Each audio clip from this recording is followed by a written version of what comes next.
Hi there, this is Pieter Rosenthal from corkandbottle.co.uk and lovethatwine.co.uk, and today for Love That Wine I'm tasting two wines from India.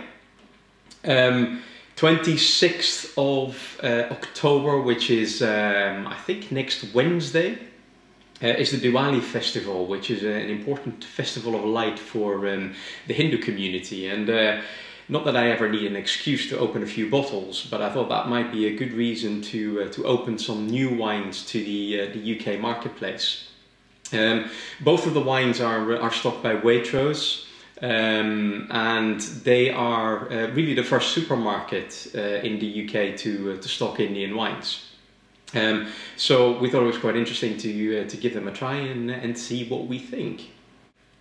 The thing about Indian wine is that they have to match with some interesting spicy food. So generally a white wine should work quite well there, because if you've got something fresh that has a nice bit of acidity, then that should work quite well with the spicier foods that you might get in India. So that's why this works. But the other wine is a red wine as well, and again, red wines are not necessarily the natural choice for a lot of people when they think about Indian food. But actually it can work, but again you need to have a decent bit of fruit on there to really make it work, and a bit of freshness as well. So we'll see how we get on with both wines. As I said, we'll start with the Ritu Viognier. Now, Ritu is Sanskrit language and means season. So I think it's a very appropriate wine for Diwali. As we said, it's a festival of light to sort of celebrate the seasons. And we're going to have to give it a try. So first of all, the nose. It's got quite a nice colour as well. That's just worth mentioning. It's got a fairly deep colour for a white wine, which normally indicates that there's something going on, certainly. And the nose is actually relatively light. There's a bit of that apricot fruit that you get quite typically on the Viognier. Fairly fresh. There's almost a slight sort of Sauvignon Blanc-like nose on this. You know, I get a slight sort of almost like gooseberry note happening there as well. Well, that's pleasant enough. That's a good start. Let's give it a try. That's actually really pleasant. I think it's a reasonably balanced wine.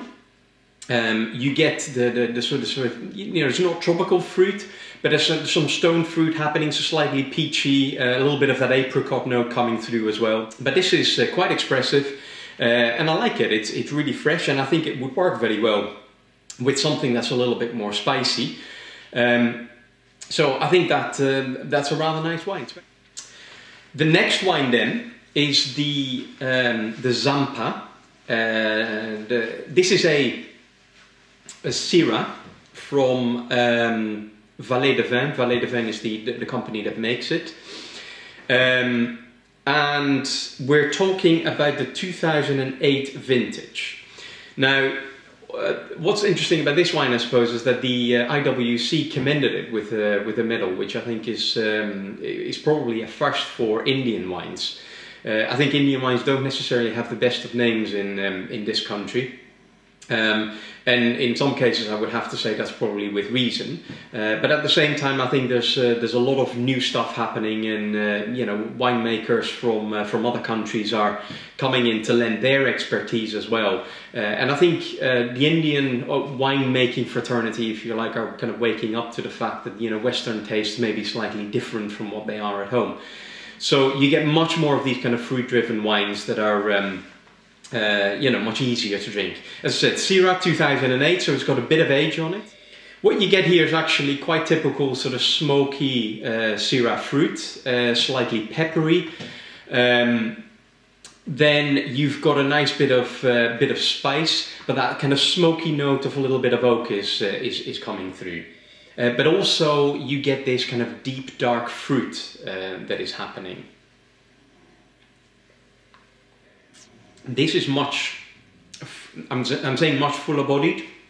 I think for a Syrah, it's still relatively light, but it's certainly more full-bodied than the white one. Lower in acidity, so it's got a bit more structure about it, but the tannins are really, really ripe and soft. That makes it really easy drinking, and I think the sort of 2008, the fact that it's got a bit of age on it has softened it as well. So overall, I still think there's lovely fruit on there. It's kind of deep, characterful fruit. I think it's a very pleasant wine. Something that's a little bit different to try with Indian food. I know a lot of people, you know, automatically reach for a beer, a lager of some sort, and I absolutely agree that that's a great way to match an Indian dinner. But at the same time, I think you know, these wines offer a point of difference and a bit of a talking point as well. The Indian wines, in terms of quality, are going in the right direction, and I'm really looking forward to trying more of them over the coming years. Happy Diwali for those of you that celebrate it, and to the rest of us, you know, next time you have a curry, your favorite curry, why not try one of these two wines and see what you think for yourself. Cheers.